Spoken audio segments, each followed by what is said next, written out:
Sofa mbele yangu ina huu unaitwa Mjerusalemu. Mjerusalemu ni dawa kubwa sana ya chango, dawa kubwa ya ngiri, na dawa kubwa sana ya kusafisha nyota, star. Kama unavyoona star hiyo, kwa hiyo ukitaka kusafisha nyota sasa utachukua hayo majani yake hayo. Sasa kwa sababu haya yana maua meupe na mekundu. Maua mekundu ni kwa ajili ya mapenzi.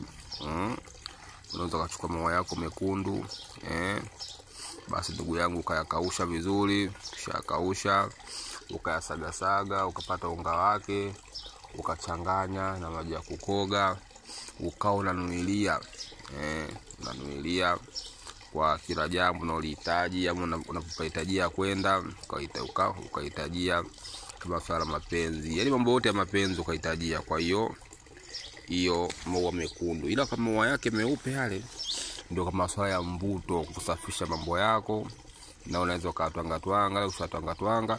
Wengine wanayachuma, wanaogea kwenye maji hivyo hivyo. Ila mimi hapa nakushauri tu atwange twange, ushatwanga twanga, basi mambo yanakuwa ni mazuri na yenye kupendeza kabisa.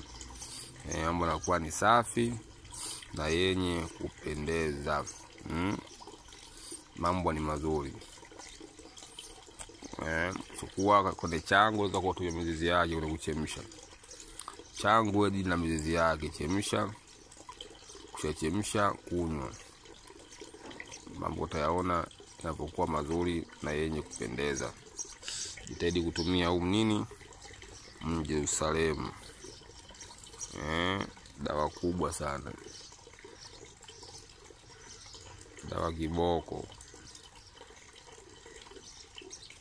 Tumia utaona mabadiliko.